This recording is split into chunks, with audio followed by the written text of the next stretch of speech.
China Wuqiao school of acrobatic arts আজকের শিশুদেরকে ভবিষ্যতের অ্যাক্রোব্যাটিক তারকা হয়ে ওঠার প্রশিক্ষণ দেয়।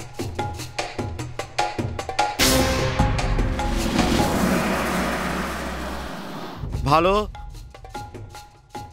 ভালো, নেমে এসো। হ্যাঁ, তোমরা পেরেছো, খুব ভালো হয়েছে। প্রথমবারেই সফল হবার চেষ্টা করবে, পুনরাবৃত্তি করার প্রয়োজন যেন না হয়। মিস্টার জাওয়ের ক্লাসের শিক্ষার্থীরা এই অভিজাত স্কুলের সেরা শিক্ষার্থী। প্রতিষ্ঠানটির সেরা দল এটি এবং এদের এবছরের লক্ষ্য ঝনই সিটির গোল্ড লায়ন উৎসবে বিজয়ী হয়ে ওঠা। নিচে নেমে আসার সময় দেখতে ভালো লাগাটাও জরুরি। লিগা দক্ষভাবে করতে হবে। গোল্ড মেডেল বিজয় ওদের জীবন বদলে দিতে পারে। এটি ওদের জন্য চায়নার শ্রেষ্ঠ দলে যোগ দেওয়ার পথ খুলে দেবে, আর সাথে ওদের পরিবারের অর্থনৈতিক অবস্থাও নিশ্চিত করবে।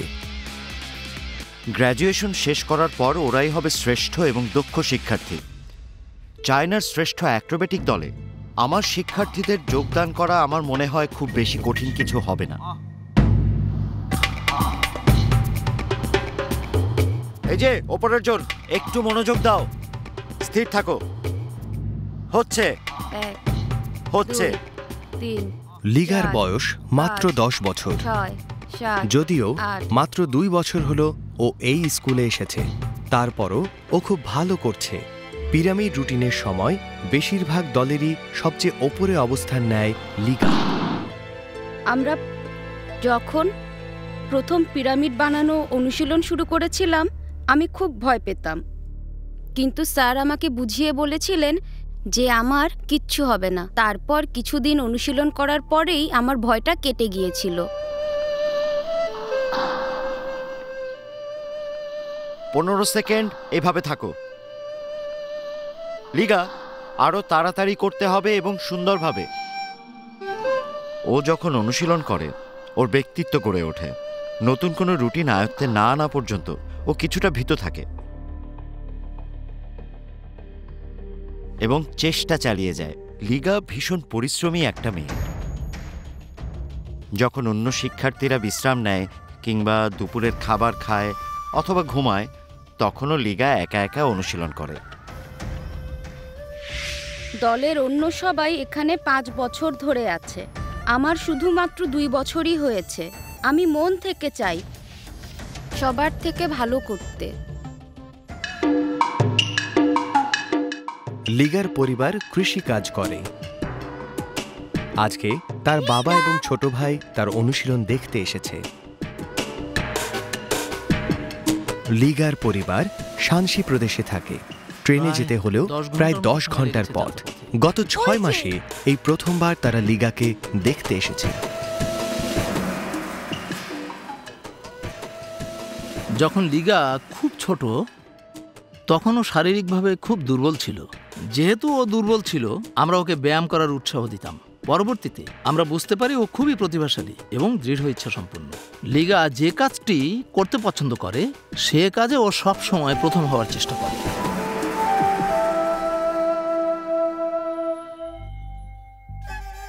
চায়নায় একটি প্রচলিত প্রবাদ আছে, একমাত্র চরম সহনশীলতার মাধ্যমেই সমাজে সমৃদ্ধি অর্জিত হয়। প্রতিষ্ঠানটি তাদের মানব পিরামিডের জন্য বিখ্যাত। প্রত্যেকের উপর নির্ভরশীল। শ্বাস প্রশ্বাস এবং হৃদস্পন্দনও যেন মিশে গেছে।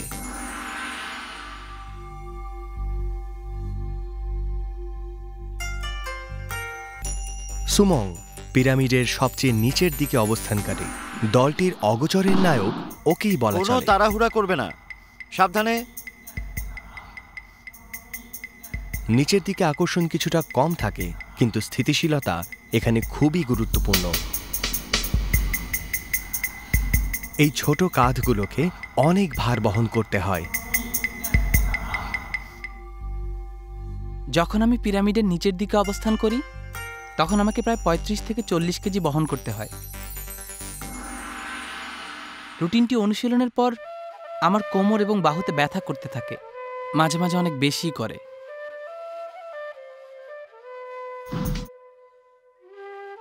সুমং অনুশীলনের সময় খুব বুদ্ধির পরিচয় দেয়।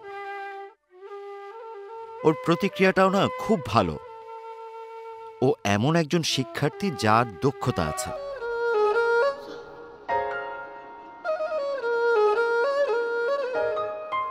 উইচাও চায়নার অ্যাক্রোবেটিক্সের ঐতিহাসিক প্রাণকেন্দ্র হিসেবে প্রসিদ্ধ। প্রচলিত আছে হাঁটা শিখছে এরকম বয়সী হোক কিংবা ৯০ বছরের বৃদ্ধ হোক, সবাই অ্যাক্রোবেটিক্সের কৌশল সম্পর্কে কিছু না কিছু জানে।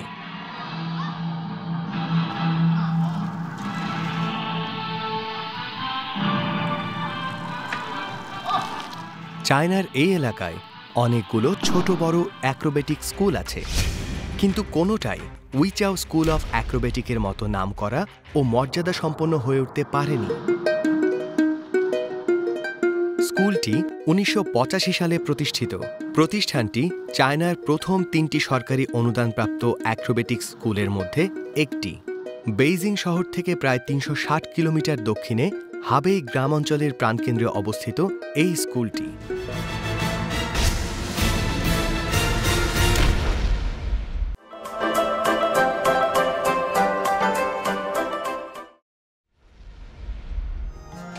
স্কুলের বোর্ডিংয়ে প্রায় ২০০ জন শিক্ষার্থী আছে, যাদের ন্যূনতম বয়স ৭ থেকে ৮ বছর এবং ৬ বছরের কঠোর প্রশিক্ষণ করেছে এমন শিক্ষার্থীও এখানে আছে।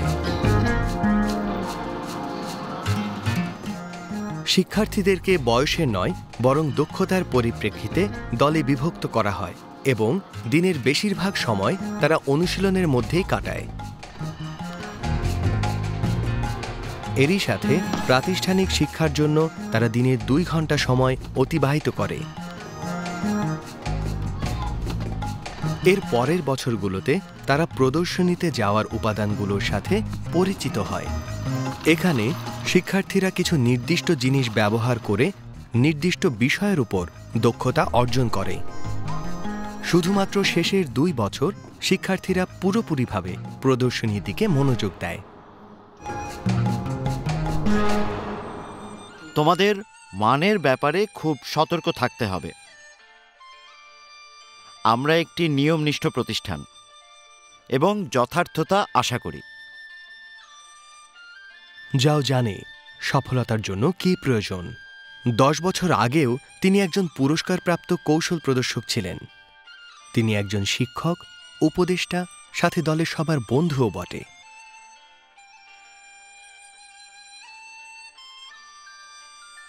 অনুশীলনের সময় আমি ওদের সাথে কঠোর থাকি, কিন্তু ক্লাস শেষে আমি ওদের অভিভাবক। ওদের সম্পর্কে চিন্তা করি, ওদের সাথে সময় অতিবাহিত করি আর ওদের খেয়াল রাখি। আমি মনে করি ওদের সাথে আমার সম্পর্কটা খুবই দৃঢ়। যখন আমরা ভুল করি তখন উনি অন্য শিক্ষকদের মতন রাগ করেন না, আমাদের শাস্তি দেন না। আবারও একই ভুল করলে উনি আমাদের সুন্দর করে বুঝিয়ে বলেন, বকেন না। আমরা সবাই ওনাকে পছন্দ করি আর ওনার সাথে অনুশীলন করতে ভালোবাসি। সপ্তাহে একদিন নতুন শিক্ষার্থীদেরকে সবচেয়ে কষ্টকর ক্লাসটির সম্মুখীন হতে হয়, স্ট্রেচিং।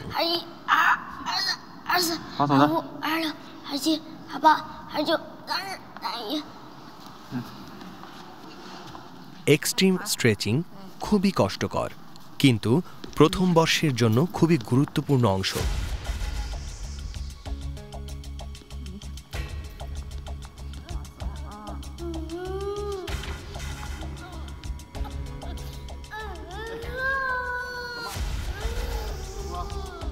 কি হলো? আমি তো এখনো তোমার পা ঠিক মতো ধরিনি আর তুমি কাঁদতে শুরু করেছো। মানুষের সহনশীলতার শেষ সীমা পর্যন্ত মাংসপেশি এবং শিরা উপশিরাগুলোকে টেনে ধরা হয়। কি হয়েছে? কেঁদো না। শিক্ষকগণ ছাত্রদেরকে সেই মাত্রায় অনুশীলন করান যতটুকু তারা ওই বয়সে সহ্য করেছেন। পুরো অনুশীলন পদ্ধতি এমনভাবে তৈরি করা যেন প্রত্যেক শিশুর দেহ অতিমানবীয় নমনীয়তা এবং স্থিতিস্থাপকতা অর্জন করে।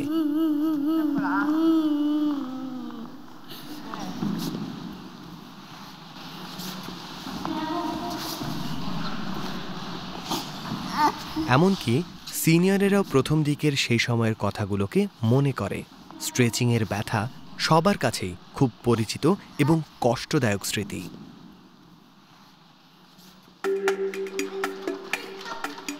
সকাল 6টা থেকে দিনের শুরু, টানা 3 ঘন্টা অনুশীলন, এরপর লাঞ্চ ব্রেকটা যেন দলের সবার কাছেই খুবই আকাঙ্ক্ষিত। এটাই একমাত্র সময় যখন তারা এই কঠোর অনুশীলন থেকে একটু বিশ্রামের সময় পায়। এই দলটির সবাই গড়ে প্রতিদিন 12 থেকে 14 ঘন্টা একসাথে অতিবাহিত করে। ওদের বন্ধনটা অনেক পরিবারের থেকেও গভীর।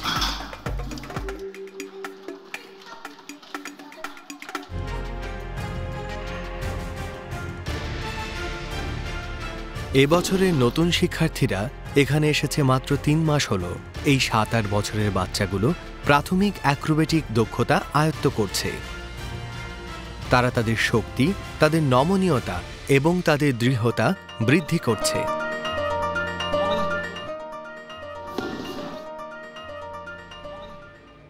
আমরা একটি অনুশীলনের সময় অতিবাহিত করার পর ওরা ক্লান্ত হয়ে পড়ে। আমরা তখন অন্য আরেকটি অনুশীলন শুরু করি। এভাবে অনুশীলন এবং টেকনিকের প্রতি ওদের আগ্রহ বজায় থাকে। উ থ্যাংচ্যাংয়ের বাবা চাননি ওকে অডিশনের জন্য কোনো কঠিন পরীক্ষা দিতে হোক। আমি আমার বাবাকে বলেছি, বাবা তুমি যদি আমাকে যেতে না দাও তাহলে আমি অনেক কান্না করব। তারপর শুরু। কিছু শিক্ষার্থীর জন্য এগুলো অনেক কঠিন হলেও অনেকের জন্য এগুলো খুব আকর্ষণীয়। এটি ভালো লাগার বিষয়। এমনকি স্ট্রেচিংয়ের ব্যথাও ও এখন আয়ত্ত করে ফেলেছে। 1 2 3 স্ট্রেচিং এখন সহ্য হয়ে গেছে। 6 আশা করি আমরা যখন মঞ্চে প্রদর্শন করব আমার পাগুলো খুবই নমনীয় হবে। 2 3 4 5 6 আমাকে ধৈর্যশীল হতে হবে। 9 10 দিনের কিছুটা সময় উ এবং তার বন্ধুরা স্বস্তির নিঃশ্বাস ফেলে, যে সময় তারা পৃথিবীর সব চিন্তা ভুলে খেলায় মগ্ন থাকে। স্কুলের দিনগুলোতে সন্ধ্যার পূর্ব মুহূর্ত, এই অবসর সময়টি ওদের কাছে অনেক আকাঙ্ক্ষিত। ওদের এই জগৎটি বাবা মা ছাড়া। শিক্ষার্থীরা বছরে শুধু 3 বার ছুটিতে বাড়ি যেতে পারে, আর মা বাবারা প্রতি মাসে শুধু একবার ছেলে মেয়েদের সাথে দেখা করতে আসতে পারে। আমার যখন বাসার কথা মনে পড়ে আমি বন্ধুদের সাথে কথা বলি যে ওদেরও মনে পড়ছে কিনা। ওদের সাথে কথা বলার কিছুক্ষণ পর আমি বাসার কথা ভুলে যাই, আর আমার খারাপ লাগে না। এই জায়গার বেশিরভাগ পরিবারগুলোতেই নিয়মিত অ্যাক্রোবেটিক চর্চা করা হয়। মিস্টার জাওয়ের বাবাও একজন পেশাদার অ্যাক্রোব্যাট ছিলেন। এখনও তিনি এই বিদ্যালয়ের অনেক শ্রদ্ধেয় একজন শিক্ষক, সেই সাথে প্রবীণ রাজনীতিবিদ। মনে আছে আমার বাবাকে প্রদর্শন করতে চেয়েছিলাম। সেই সময় থেকে আমি তার মতো হতে চেয়েছিলাম। আমি আমার স্ত্রীর সাথে আমার ছেলের জীবনের লক্ষ্য নিয়ে কথা বলেছিলাম। ও এসবে বেশ ভালো ছিল। আমার ছেলের অনেক মেধা ছিল, আমি জানতাম। তাই তরুণ জাও উইচাও স্কুলে যোগদান করেছিলেন, কিন্তু স্কুলে তার জীবন সহজ ছিল না, বিশেষ করে তার বাবা দায়িত্বে থাকায়।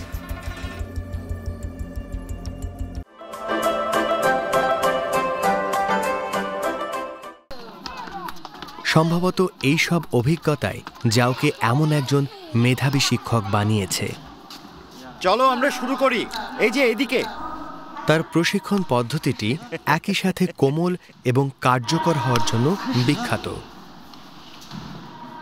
সোজাভাবে, ভালো, খারাপ করনি। তুমি একটা কোণে করেছ। আমি মনে করার চেষ্টা করি আমার শিক্ষকেরা কেমন ছিলেন এবং তাদের শিক্ষাদানের ধরনের মধ্যে কোনটা ভালো আর কোনটা খারাপ ছিল। যখন আমি একজন শিক্ষক ছিলাম আমি বাচ্চাদের ভালো কিছু শেখাতে চেয়েছিলাম। এজন্য আমি ওদের কিছু কৌশল শেখাতে ভিন্নভাবে সাহায্য করেছিলাম। দেখতে পাচ্ছ, পা একদম সোজা হতে হবে, পা কোমর বরাবর সোজা রাখতে হবে, হাঁটু সোজা রাখো। দেখো তো সোজা হয়েছে?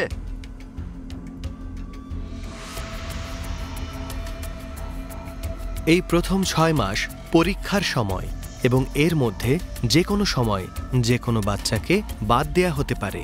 শিশুদের 6 জনের মধ্যে একজন এর পরের অনুশীলনে থাকবে না। মাত্র 7 বা 8 বছর বয়সে তাদের ভালো প্রদর্শন করার জন্য এবং প্রশিক্ষিত হওয়ার ক্ষেত্রে সর্বোচ্চ স্তরের দিকে ঠেলে দেয়া হয়। উ থ্যাং চ্যাং এই সময়টা পার করতে পারবে কিনা তা নিয়ে খুবই উদ্বিগ্ন। আমি কিছুটা চিন্তিত। গতবার আমার 2 জন সহপাঠীকে চলে যেতে হয়েছে। মাঝে মাঝে আমাদের পরীক্ষাও দিতে হয়। নম্বর যদি ভালো না হয় তাহলে চলে যেতে হয়। তাই আমি আমার যথাসাধ্য চেষ্টা করি যেন ভালো করি।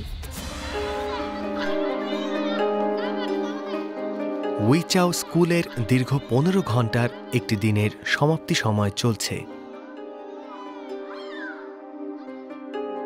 এখন ধোয়া মোছার কাজ, নয়তো ছোট কোনো কাজ অথবা গল্প করার সময়। যতক্ষণ না 12টার সময় বাতি নেভানো হচ্ছে ততক্ষণ পর্যন্ত।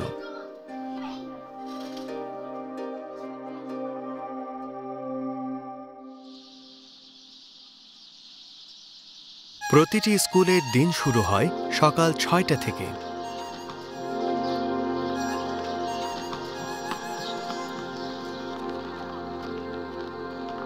এখন সকালের অনুশীলনের সময়। এটি দিনের সবচেয়ে আনন্দদায়ক সময় এবং মনোবল গড়ে তোলার জন্য মনোনিবেশ করার সেরা সময়।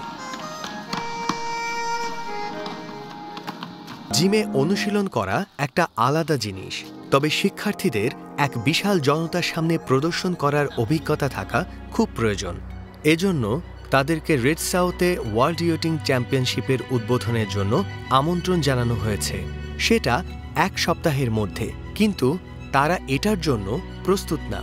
আর মিস্টার জাও ধৈর্য হারাচ্ছেন। এতজন একসাথে নিয়ে একই অনুশীলন বারবার করা খুব কঠিন। এজন্য তোমাদের এবার সর্বোচ্চ চেষ্টা করতে হবে।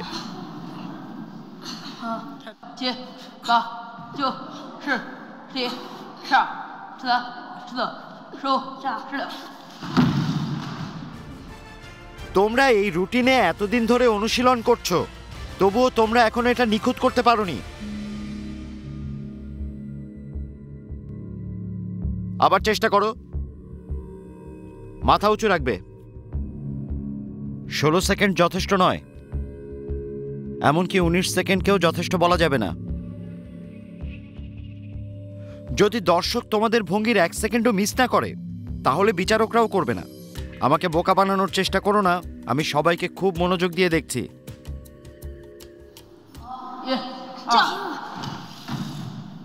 সকালটা খারাপ থেকে খারাপতর হচ্ছে।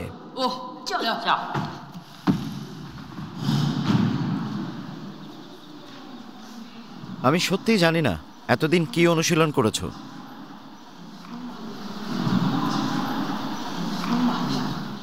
আমি মনে করি আমার পদ্ধতি অনুসরণ করলে একটা ভালো ফলাফল আসবেই। বাচ্চাদের মধ্যে রুটিন নিয়ে একটা বড় সমস্যা হচ্ছে, তাই আমি আমার শিক্ষার পদ্ধতির পরিবর্তন করব এবং ওদের আরও উৎসাহিত করব। ওকে, আবার অনুশীলন করো। তোমরা নিখুঁতভাবে করতে পারলে সবাই চকলেট পাবে। তোমরা কি করতে পারবে? পারবো। নিজেদের কথা রেখো। চাইনিজরা সবসময় নিজেদের প্রতিশ্রুতি রাখে। তোমরা যদি এবার ভালোভাবে অনুশীলন করতে পারো, তাহলে আমরা দুপুরের খাবার খেতে যাব।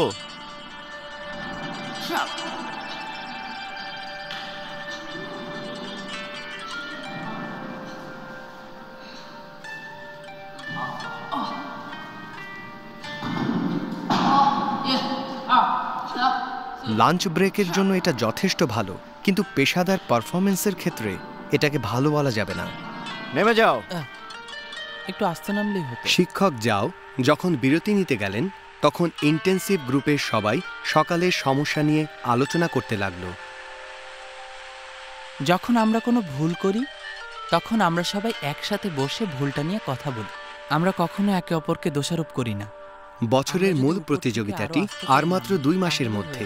প্রত্যেকে রুটিনে তাদের নিজের অবস্থান নিয়ে চিন্তিত। লিগা সবচেয়ে বেশি উদ্বিগ্ন, কারণ ও পিরামিডে সবার ওপরে থাকে। শোনো, আমার মনে হচ্ছে আজকাল আমরা অনেক কম অনুশীলন করছি। আমার ভয় হচ্ছে কেউ ব্যথা না পেয়ে যায়। লিগার চিন্তিত হওয়া যৌক্তিক, কারণ খুব বেশি দিন হয়নি ও পিরামিডের ওপর থেকে পড়ে গিয়েছিল।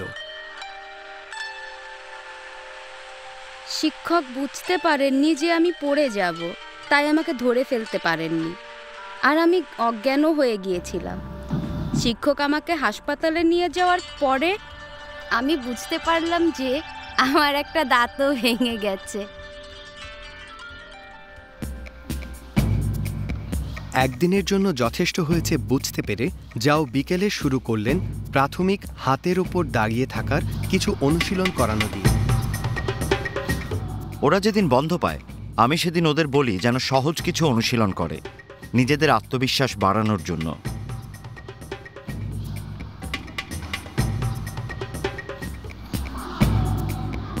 দিনে 10 থেকে 12 ঘন্টা এমন কঠোরভাবে পরিশ্রম করা, সেটাও প্রায় সপ্তাহে 7 দিনই তার ফলাফল দেখানো শুরু করেছে।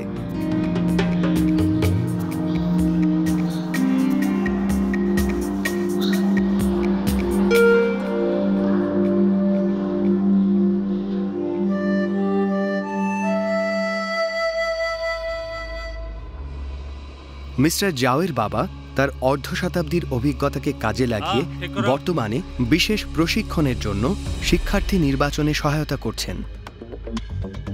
উচ্চ বিদ্যালয়ের দুজন মেধাবী মেয়েকে তারের উপর চলার শিল্পে প্রশিক্ষণ দিচ্ছেন তিনি।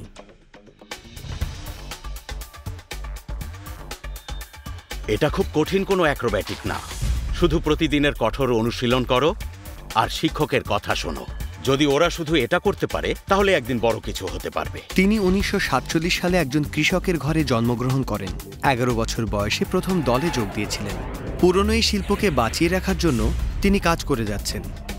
আমরা গুরুত্বপূর্ণ চীনা ঐতিহ্য হারিয়ে ফেলতে পারি না। আমি শিক্ষার্থীদের এই প্লেটগুলোর ভারসাম্য রাখতে এবং ঘোরাতে শেখাই। এই শিল্প অবশ্যই ভুলে যাওয়া উচিত নয়।